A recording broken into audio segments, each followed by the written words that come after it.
This is Our View, proudly brought to you by the members of the Washington Federation of State Employees.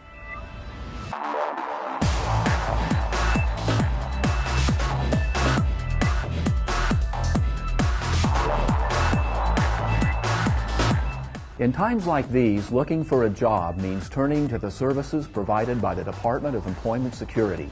At the same time, owners of small businesses should know this state agency has services for them as well. The agency has staff devoted to helping small businesses find the right people. Absolutely. If you're a small business, WorkSource is the best place to go. And let me just tell you, I mean, these days when a small business puts an ad out in a paper or on the internet, they are inundated with applicants, resumes. It's overwhelming. And so when we get a small business owner that comes to us, we're able to do some pre-screening. We've got qualified applicants. We're able to send them out. And in fact, we have individuals on staff that can come out, work with the employer to absolutely fine-tune what that ad would look like. When we send an individual out, we make sure that they are thoroughly assessed. We check their certifications. And when I say assessed, we make sure that when the employer is looking for a certain skill set, we make sure that the skill set they're looking for matches as close as we possibly can to that potential employee. In fact, a great example of a good success story, we had a small business owner, in fact, a contractor call.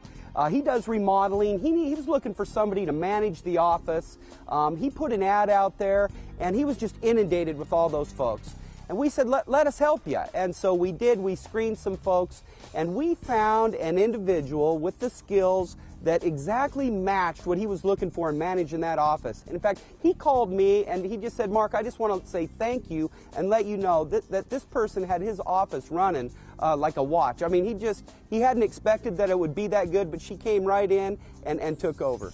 It's challenging for small business. They don't have HR departments. They don't have legal staff. And that's the great thing that we're able to provide at WorkSource. I mean, our staff are up to date on the latest regulations and laws regarding hiring. We can help with interviewing. We can do hiring fairs.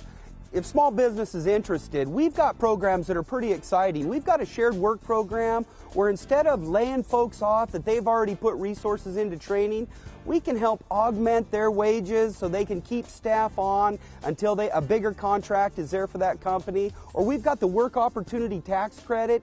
That can be a big bonus for business. That's a federal tax break. We administer the paperwork. So it's those kind of programs that we can offer that really help employers. You can pick up the phone and call WorkSource. We've got over 66 offices across the state in 12 workforce development areas. And WorkSource is everywhere. All they need to do is pick up the phone and give us a call. And we want to meet them at the employer's needs. We can handle this over the phone, or we can come out and meet the employer at their place of business. We're ready to go at all levels. I mean, this isn't a service that an employer has to pay for. I like to think of it as prepaid. They've already paid it when they pay their taxes. And so we want to provide this service. They've paid for it. They deserve it. Let's get it to them.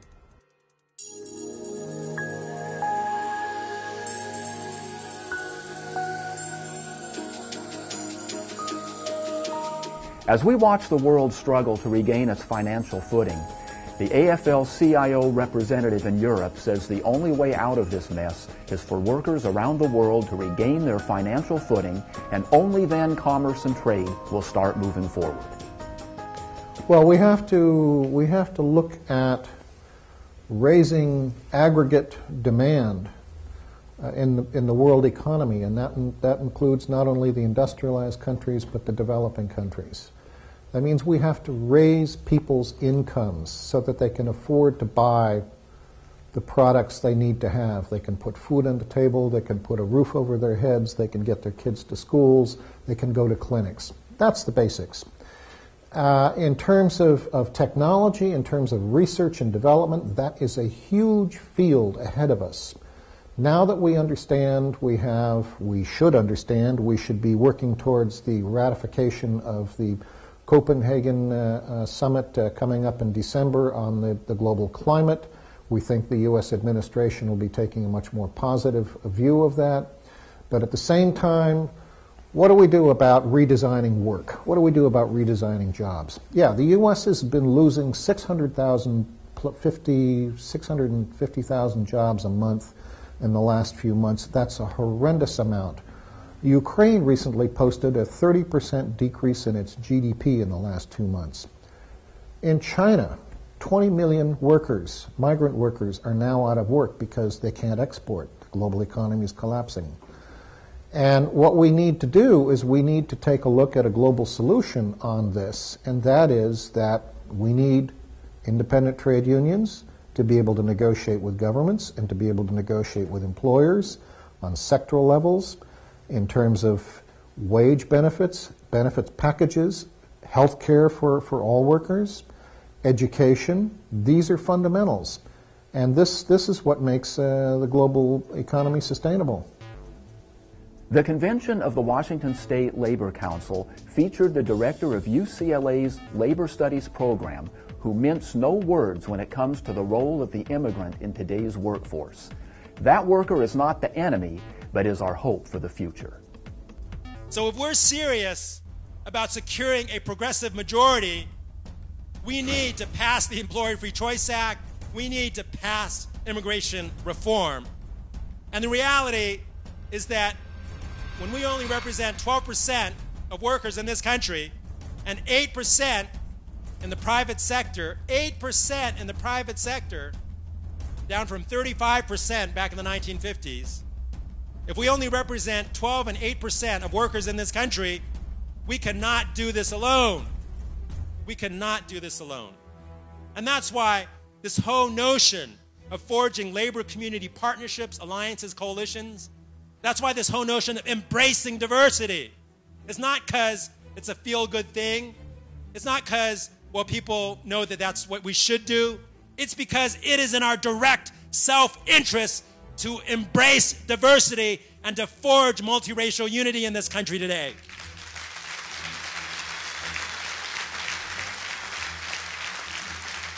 Let us be very clear that the corporate elite in this country are white male racists. Let us be very clear. Let us be very clear that historically they have always used race against us, to divide us, to say that African Americans are taking our jobs, to say that women are taking our jobs, to say that immigrants are taking our jobs. Gee, that's funny. I don't think it's immigrants that offshored millions and millions of U.S. jobs. I don't think it's immigrants who decided that auto and steel and rubber should be shipped overseas. I don't think it's immigrants that raided our pension plans, that caused the greed and speculation on Wall Street, that caused the mortgage crisis in this country. I don't think immigrants did that. I don't think people of color did that. I think it is the white racist elite in our society that are conspiring with ruling leaders throughout the world to depress wages and working conditions of workers in this country and throughout the world.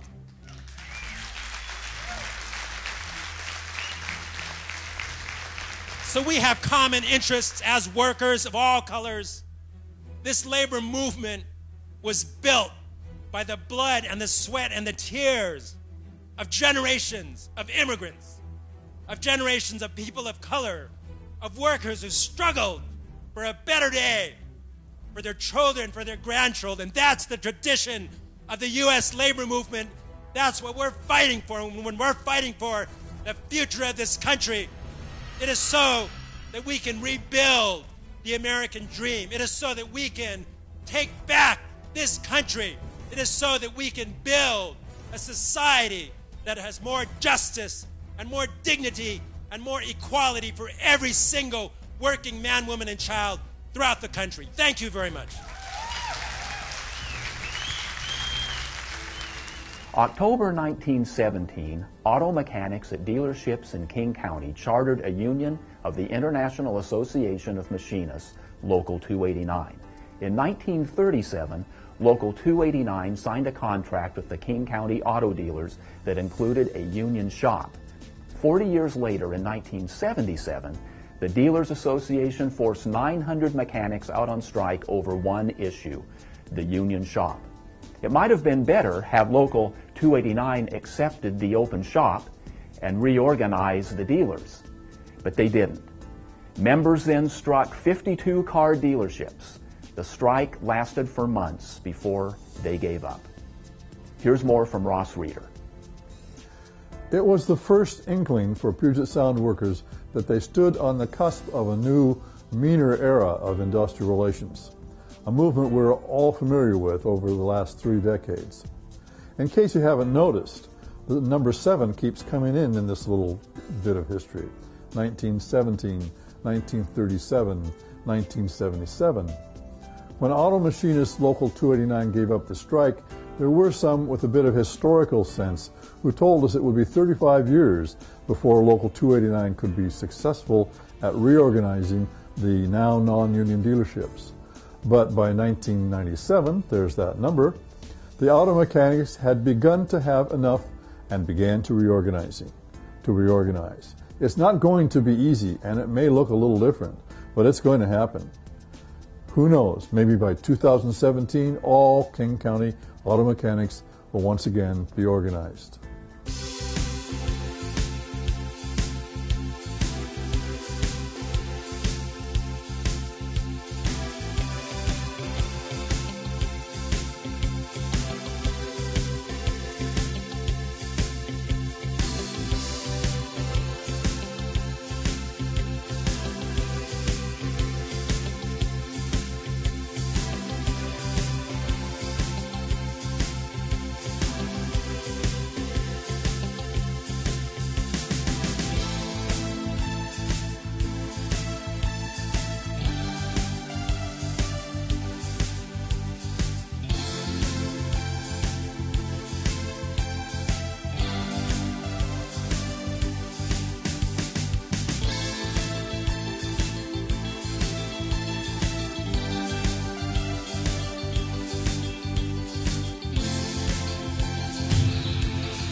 This has been Our View, brought to you by the members of the Washington Federation of State Employees. We remind you, when you accept a paycheck for your hard work, you don't give up your rights. Thank you for watching.